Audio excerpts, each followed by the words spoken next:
We're back in the Founders Club at Tri-Cities Coliseum with Tri-City Americans left winger Greg Spenrath, who, boy, I tell you, that is one of those really tough games where it started off going pretty well. You had 2 goals in the first period and had to feel pretty good, and then all of a sudden it seemed like the wheels fell off.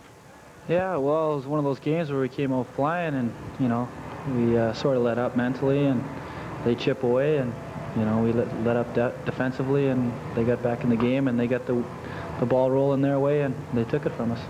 Looked like in the early going in that game, Greg Spenrath had found those goal-scoring hands again, and looked like you were well on your way to putting some serious points on the board. Goal-scoring hands, holy cow. No, I got lucky on a couple shots in the first period on the power play. You know, we got a strong power play this year, and I got a couple bounces my way, and I was happy I could contribute on the power play. And game sort of degenerated in the second and third period. Guys swinging sticks and getting into some extra activity that probably none of us would just soon see on the ice. Yeah, well, we took away from our game. We didn't set the tone. We let them dictate how the game was going to play. We slowed down to their level.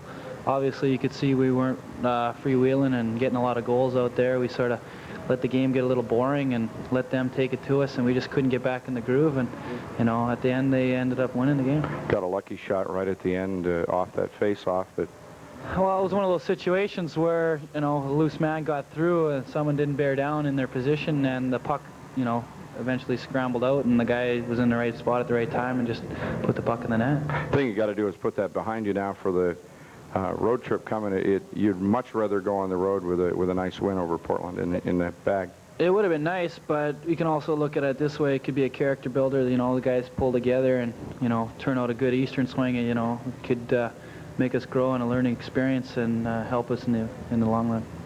It's one of the 20-year-olds on the team. You've really got some leadership responsibilities, particularly on this long Eastern swing. Guys who haven't done it really don't know what they're in for quite yet. Well, you know, being an older guy, I got to help out the younger guys. But I look on our team and I look down. There's at least 6 or 7 good leaders on our team, and, you know, we're gonna be good up there. And, you know, it's just a time on the swing where everyone gets together. Like Steve said, you know, we're all out there chumming around. You can't be down on each other, or else, you know, you just go right down the tube. So it's a positive thing. We're going on the swing, and everyone will be up, and we'll do well. Couldn't ask for better scheduling, really. 5 nights in Medicine Hat, really without much traveling in between, up to Saskatoon, and then just one really kind of long shag over to Brandon, and it makes for an opportunity to rest a little bit too, really. Yeah, it's set up rather well this year. We don't have a lot of travel when we're out there. It's just the distance of getting there and back that'll be really long and tiring, and I think we'll get a lot of rest between games, and hopefully we can pull off 6, 7, or 8 of those games, you know. The Tri-City Americans tonight losing a tough one to the Portland Winterhawks, 7-6, a game in which Portland came back, scored 3 goals in the third period, late in the third period, to really steal the win and steal out of here. They won't steal as many out of here as they did last year. They won't, for sure. Greg Spenrath, the Tri-City Americans. Our post-game show continues right after this.